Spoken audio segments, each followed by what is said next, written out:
All right, thanks, Dr. Suma, and thanks to the conference for having us today. Before we jump into further details on CVI with our other colleagues, I'll be introducing our screening module for multiple disabilities with vision impairment, and how that relates to the identification and management of CVI. So this is a screening module that was developed for a joint project between Perkins India and Dr. Shroff's Charity Eye Hospital, a project we called Project Identification and Intervention, or Project IDI. So we use the term MDVI to refer to multiple disabilities with a vision impairment. So this means that somebody has a combined vision impairment with at least one other disability. So for example, it could be a vision impairment with an intellectual disability. It could be a vision impairment with a hearing impairment, which could also be called deafblind, vision impairment, and cerebral palsy. And just as an example, here are some of the children that we've encountered in our work. So up on the top left, we have Rashmi. So she's a young girl with a vision impairment and a hearing impairment. So again, deaf blindness. Up on the top right here, we have a girl who has cerebral palsy. So that affects her mobility. And then she also has a vision impairment. On the bottom left here, we have two kids who both have intellectual disabilities in addition to their vision impairments. And you can see they have kind of varying degrees of vision impairment. And then on the bottom right here, we have Julie.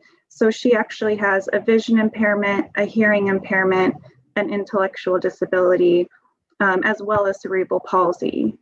So you can see there's a lot of diversity in this term of MDVI and the kids that we're seeing. So I'd like to recall the quote that Kristen Layton shared when she said, "You've met one child with CVI, you've met one child with CVI." And exactly the same thing could be said for our children with MDVI.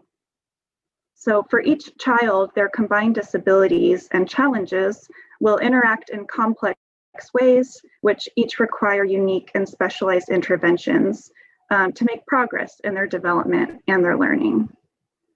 So CVI falls under this umbrella of MDVI because many children with CVI will exhibit delays in one or multiple areas of development, such as their motor, their cognition, or their speech. And many will have these associated disabilities like cerebral palsy or intellectual disability. And as Madhumati ma'am will introduce later, that's why it's so important that we take a holistic approach to interventions with these children with CVI or MDVI.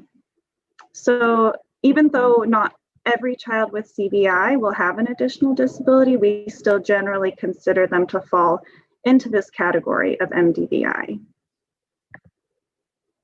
So our project IDI is a community project. So the community screening, it follows a very similar process that you might be familiar with in other community programs, where screening is done out in the community. Children are at-risk cases are referred to the eye hospital, and then we assess the intervention and enrollment that's needed from there. So it's a simple enough model, but I just want to point out some of the key elements that make it very, very effective.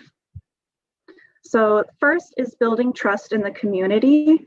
So we rely on door-to-door screenings using key informants instead of large-scale screening camps. So for this, we use key informants like Gram Pradhans, ASHA workers, Anganwadi workers, or other important members of the village. And these key informants direct us to the households of children with disabilities. And because we rely so heavily on these important community members, it's essential for us to build trust with them, and then their trust allows us to interact with families in the community. And another key element for this project is the training of our CVR workers and the special educators in the project, because they really become the first point of contact for families in the community. So we have to train them on disability, functional disability generally, as well as the intervention strategies, which Madhumati ma'am will get into a little bit later.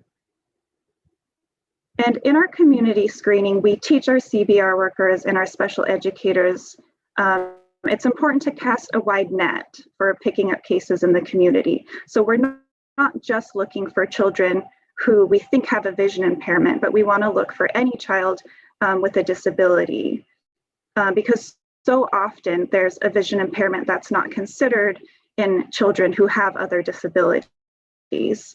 For example, if a child has an intellectual disability that's very obvious, people might not think to assess that child's vision. So that's why we concentrate in these 8 different domains of disability that are listed on the screen here.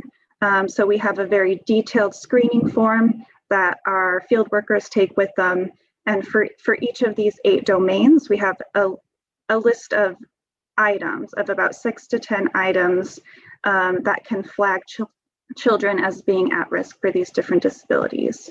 So just as a quick example, here's the checklist that we have for vision and hearing.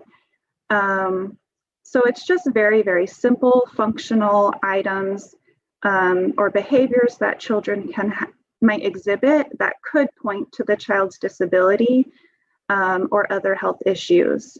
And when we're out in the community, it's not our goal to diagnose a disability right there. And that's not the role of our CVR workers or our educators. We simply want to be able to flag these cases at risk so we can refer them for further assessment. And again, this is just a piece of that form where we're very clearly marking off and indicating children who are at risk so that we can refer them, which brings us to the next important key element, which is once they complete that referral, they should go to the hospital for a complete clinical and functional assessment with trained professionals. And these clinical assessments, of course, will help determine any medical interventions the child might need, such as glasses or a surgery. And here it's very important to point out the capacity of our vision technicians and optometrists on the project. They've been specially trained on how to do clinical assessments of children with disabilities. You may be familiar with cases when a child is deemed untestable or uncooperative during a vision assessment, but we never want to let that happen. So our vision technicians are trained. The assessment might take a little bit longer. It might take a little bit more creativity on the part of the VTs, but we want to make sure that no child goes left untested. In addition to the clinical assessment, we do an in-depth functional assessment in all the different domains, which will help determine what, if any, additional interventions are required. And Dr. Savita and Madhumati will dive in much deeper on what these assessments look like. Our final key element for this project is making sure that we provide the services, or at least connect the services to the child depending on whatever his or her needs are. So depending on the results of the clinical and functional assessments, we develop a unique plan for each child and their family. And this might range from helping the family obtain a medical disability certificate to helping the child enroll in school, or to obtaining assistive aids and devices that will help the child learn. And for those children who do have MDVI or CVI, we enroll them in the early intervention sessions. And what has this resulted in for our project so far? 1 year into the project, and even despite the limitations of the pandemic, we have been able to do door-to-door screenings in 126 villages in Mathura. We've screened 416 children in the community, flagged almost 200 to send to the hospital, completed clinical assessments for 124 children. And of all of those kids, we've found 63 to have MDVI. And I know those might look like small numbers to some of you, and you might be thinking it's a lot of effort to go door to door just to find 63 children in the community. But with this project, we know that we must meet children where they're at, or they're going to have little chance of succeeding and getting opportunities to learn. Because from our data, we've seen that children with MDVI are more likely to be out of school compared to all other children screened. So that means they're less likely to be found at screening initiatives like school screenings or screening camps in the community. And even if they were in attendance at some of those screening events, there's a good chance that they might go untestable or uncooperative and be skipped over. We also know that we have to meet these children where they're at in the community, just because stigma is so high about disability and awareness is so low. So that's another reason we focus on going into the community. And this whole project, as I've just outlined, we were happy to share that last week it just got recognized by the UN as a good practice towards achieving the Sustainable Development Goals. So we can see on a global level that this really works towards some of the SDGs like good health and well-being, quality education, reduce inequalities, and partnerships for the goals.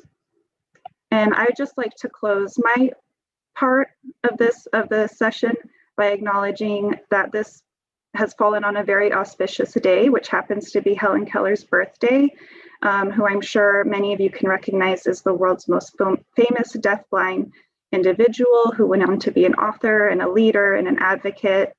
Also a week that we celebrate deafblind awareness, which we'll be posting about, so you can come and check us out and help us spread awareness about deafblindness.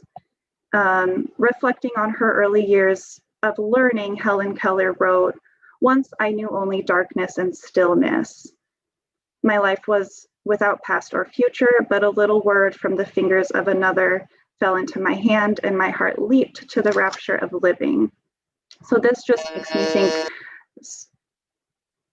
of the kids in the community who are out there maybe in darkness, and we just want to give them a chance to leap to the rapture of living, just as Helen Keller had. So I will wrap it up right there. Please don't hesitate to reach out if you have any questions, and I'll hand it back to Dr. Suma. Thank you.